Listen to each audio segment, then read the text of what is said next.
ने कहा अरे भाई उसकी तो बीवी है, कैसे तलाक देगा। उन्होंने कहा कि हम तुम्हारे पास दिरहम दीनार, ये हर दौर में हुआ, मौलवी भी पैसों में बिके हैं, ये तबका भी पैसों में और दिरहम दीनार में बिका है, इसमें कोई ताज्जुब की बात नहीं है।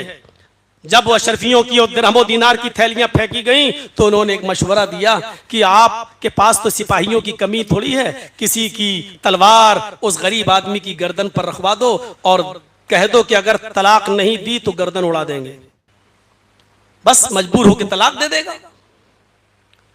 ऐसा ही किया गया। उस गरीब आदमी की बीवी बोली नहीं, हमारे शौहर की गर्दन मत उड़ाओ।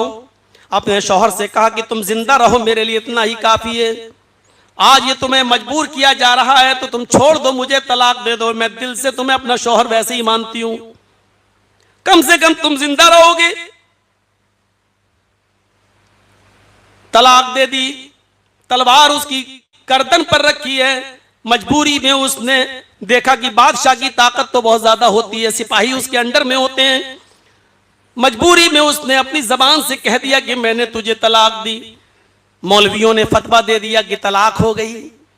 इसने उस औरत को इद्दत गुजरने के बाद उससे निकाह कर लिया। 6 महीने, 8 महीने, 10 महीने, 1 साल उसके साथ रहा। धीरे धीरे ये खबर, आजकल की तरह व्हाट्सएप का जमाना तो था नहीं, मैसेंजर का, फेसबुक का जमाना तो था नहीं, यूट्यूब का जमाना तो था नहीं। धीरे धीरे ये बात उस मुल्क के सबसे बड़ी हस्ती इमाम मालिक रहमतुल्लाह अलैह के कानों में पड़ती है। इमाम मालिक को पता चलता है कि उस आदमी ने अपने सिपाहियों को भेजकर मजबूर करके उस औरत को आदमी को तलाक देने पर मजबूर किया है।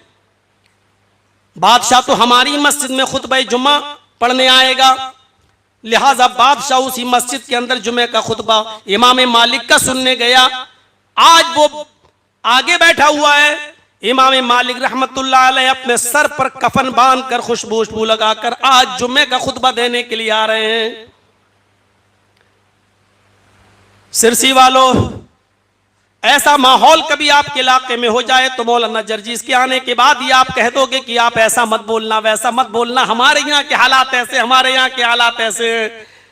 इमाम मालिक रहमतुल्लाह अलैह से उनकी बीवी कह रही है आपको झगड़ा मोल लेने की क्या जरूरत है, आप खामोश रहिए, आपको क्या जरूरत है, आप नमाज रोजे की बात करिए और चले आइए। इमाम मालिक रहमतुल्लाह अलैह ने सर पर कफन बांधा जो पगड़ी की शक्ल में, और छड़ी ली और चल दी और जुमे का खुतबा दे रहे हैं। जुमे के खुतबे में फरमाते हैं कि मैंने ऐसा ऐसा सुना है, अल्लाह करे कि ये बात झूठ हो, अगर ये बात सच है और बादशाह ने अगर किसी औरत के शौहर को उसकी गर्दन पर तलवार रखकर उसको अपनी बीवी को तलाक देने पर मजबूर किया है तो ये तलाक नहीं मानी जाएगी। अल्लाह के नबी का इरशाद है, इन्न तलाक़ल मुकरिहा लैसा बिशै, जबरदस्ती दिलवाई हुई तलाक नहीं होती।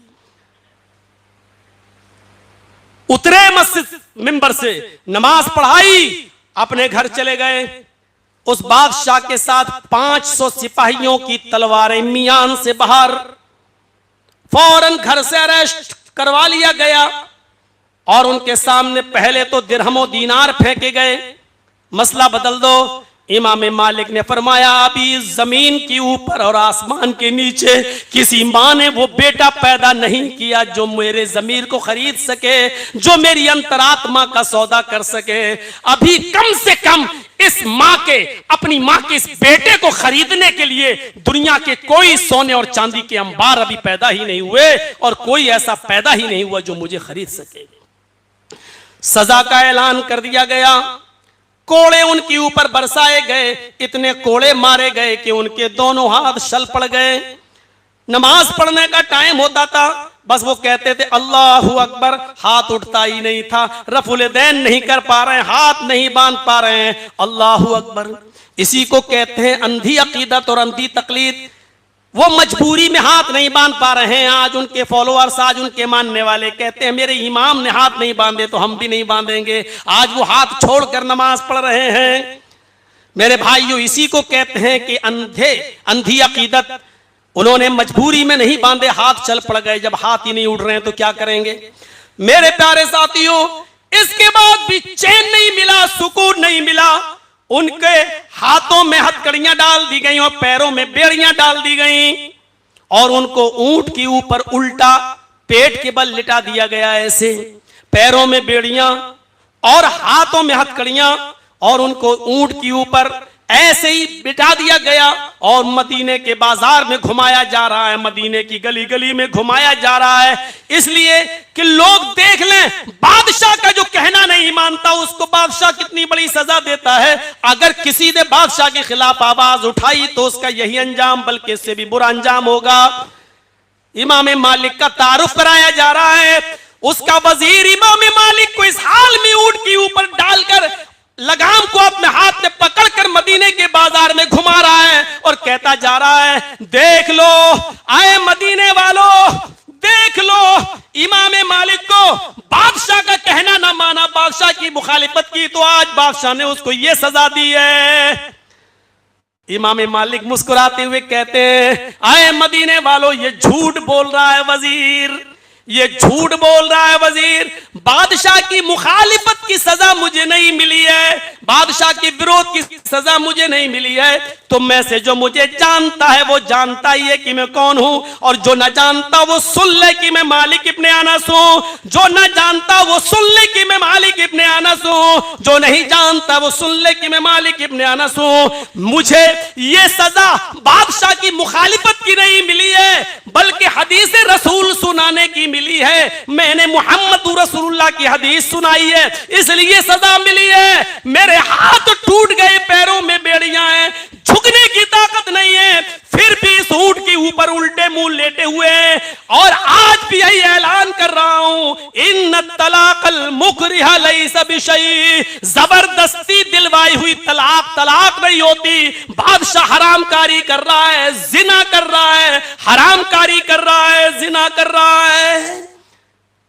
दुनिया की कौन सी ताकत इमाम मालिक को रोक सकी? कोई ताकत इमाम मालिक को नहीं रोक पाई। ऐसा शख्स अपने आप को अहले हदीस कहे तो खुशी होती है, अपने नाम के आगे लफ्ज अहले हदीस लगाए तो खुशी होती है। हालात और वक्त के साथ समझौता कर लें। मौलाना जर्जीस साहब इमाम मालिक का वाकया सुना रहे, बड़ा अच्छा लग रहा है, आंखों में आंसू आ जाएं। बिलाल का वाकया सुना है कि कैसे पत्थर उनके सीने पर रख दिया जाता हूं, बहुत मगरमच्छ के आंसू बहाने वाले बहुत मिलेंगे। लेकिन हजरत इमाम मालिक और हजरत बिलाल, हजरत सुमैया की तरह तकलीफ उठाने के लिए हम तैयार नहीं है इस दीन के लिए। इस मिंबर के ऊपर खड़े होकर ये खुतबे सुनने के लिए तैयार है कि बिलाल ने क्या तकलीफ उठाई, सुमैया ने क्या तकलीफ उठाई, इमाम मालिक ने क्या तकलीफ उठाई, इमाम अहमद इब्ने हंबल ने क्या तकलीफ उठाई। लेकिन उन तकलीफों को हम उठाने के लिए तैयार नहीं है। सुनने के हम शौकीन तो हैं, लेकिन उन तकलीफों को उठाने के लिए हम तैयार नहीं है। ये हक बात। अल्लाह के रसूल ने उनके चचा अबू तालिब ने क्या कहा था, भतीजे मेरे ऊपर इतना बोझ मत डालो कि मैं बर्दाश्त न कर सकूं। आज ये लोग तुझे मारने के लिए आ गए, इतना बोझ न डालो। तो अल्लाह के नबी ने क्या कहा था, आए चचा जान, आप क्या समझते हैं कि मैं आपके सहारे पर जी रहा हूं? नहीं, ये काफरी ने मक्का अगर सूरज उखाड़ कर लाए और मेरे दाहिने हाथ पर रख दें और चांद लेकर आए और मेरे बाएं हाथ पर रख दें, फिर भी मैं दीन हक से बाज नहीं आऊंगा, हक की दावत देता रहूंगा। ये था एक वाकया। और जब हक बात बोलोगे तो परेशानियां आएंगी, और परेशानियां आएंगी तो सब्र आपको करना पड़ेगा। हजरत सुमैया की तरह जब तक नहीं पता था नहीं पता था, बस ये आखिरी वाकया सुनाकर मैं जानता हूं ईशा का वक्त है। तो मेरे भाइयों, हजरत सुमैया का एक मंजर देख लीजिए मेरे भाइयों, हक बात। अबू जहल खड़ा है, अबू लहब खड़ा है, और सुमैया के दोनों यानी बेटा भी और शौहर भी दोनों को सामने खड़ा कर दिया, अम्मार को और उनके शौहर यासिर को, और सुमैया के जिस्म से कपड़े उतार दिए गए। तबकात इब्ने साद के अल्फाज, सुमैया मोहम्मद के रब पर ईमान लाई है, छोड़ दे। कहती है हाशा वकल्ला, हरगिज नहीं।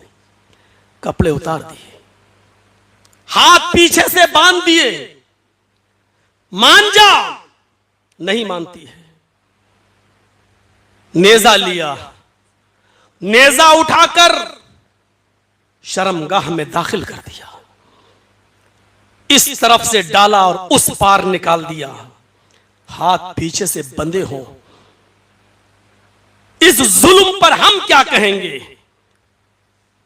थोड़ी सी 5 महीने की जेल की सलाखों में पहुंच जाएं तो हमारे मुंह से अल्लाह मेरी रिहाई का इंतजाम फरमा दे, या ज्यादा से ज्यादा ला इलाहा इल्ला अंता सुब्हानका इन्नी कुन्तु मिनज़ ज़ालिमीन, जो यूनुस अलैहिस्सलाम ने मछली के पेट में पढ़े, आप यही सब दुआएं पढ़ेंगे।